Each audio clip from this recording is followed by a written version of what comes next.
Bonjour mes chers élèves du niveau deuxième année collégiale section internationale.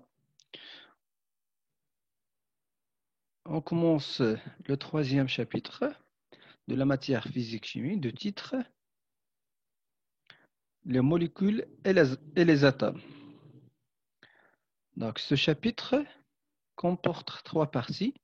La première partie est consacrée sur la notion de la molécule et de l'atome. Deuxième partie, on va comprendre la différence entre un corps pur simple et un corps pur composé. Troisième partie est consacrée pour les exercices. Première partie, notion de la molécule et de l'atome. Activité numéro 1, document texte, pages 26 et 27. Lisez bien document texte.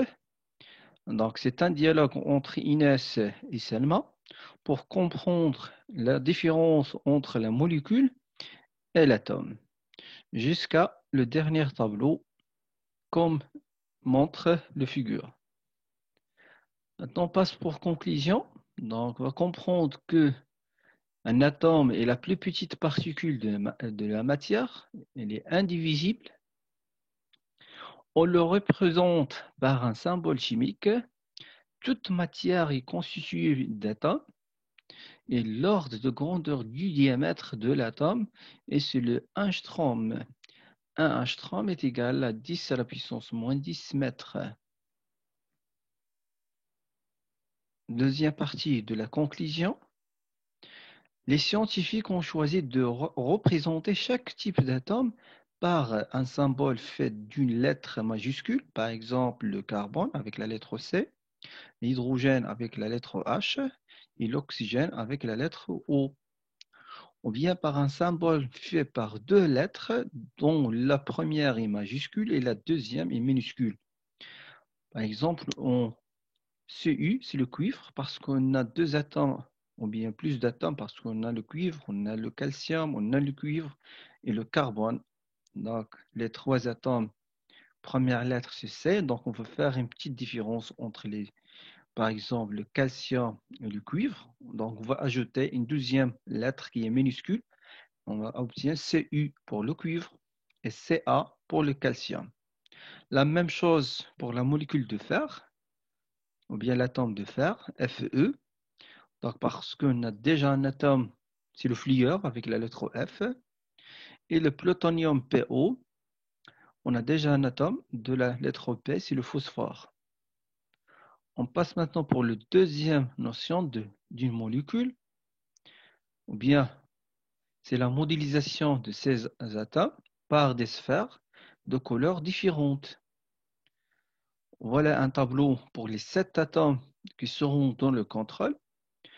L'hydrogène, la lettre H, carbone, la lettre C, oxygène, la lettre O, l'azote, la lettre N, le phosphore avec la lettre P, le soufre S et le chlore avec Cl, avec L minuscule. Les modèles pour l'atome d'hydrogène, c'est une sphère blanche, le carbone, c'est une sphère noire, l'oxygène, c'est une sphère rouge, l'azote ou bien le nitrogène, c'est une sphère bleue, le phosphore, c'est une sphère qui est violet, le soufre, c'est une sphère jaune, et la dernière atome, le chlore, avec une sphère verte. On passe maintenant pour la deuxième notion de la molécule. C'est l'ensemble d'atomes liés entre eux par des liaisons.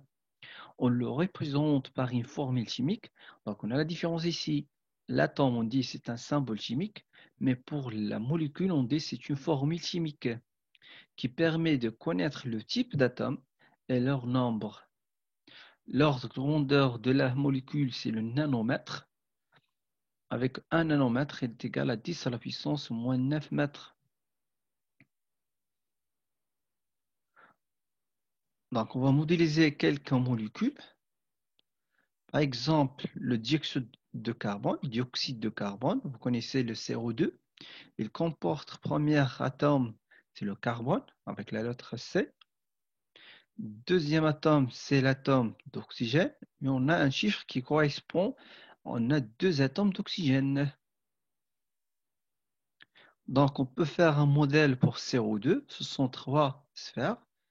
L'une est noire et les 2 autres sont rouges. C'est le CO2.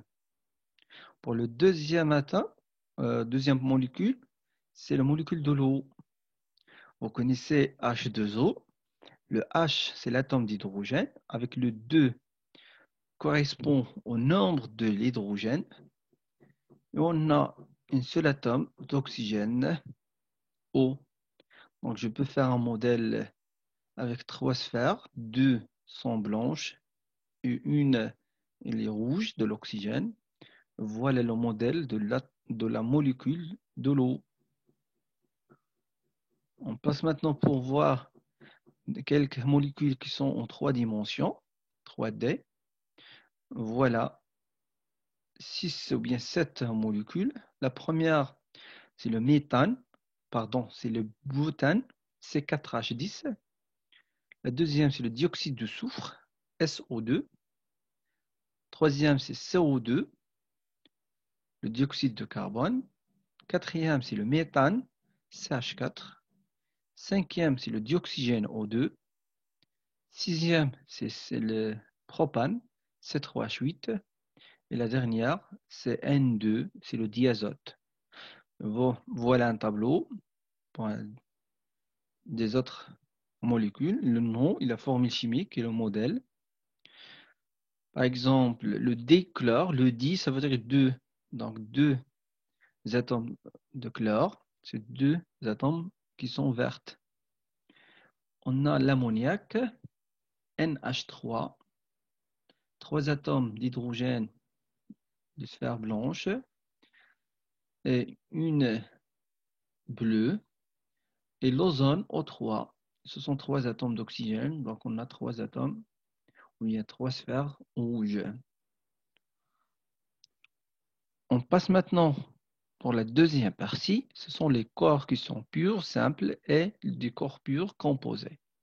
La définition de corps pur simple est constituée par des molécules identiques. Elles sont identiques, mais dont les atomes sont les mêmes.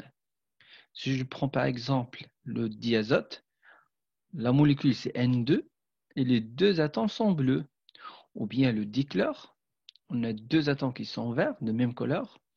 On a 2 de dioxygène et on a l'ozone avec 3 atomes de même couleur.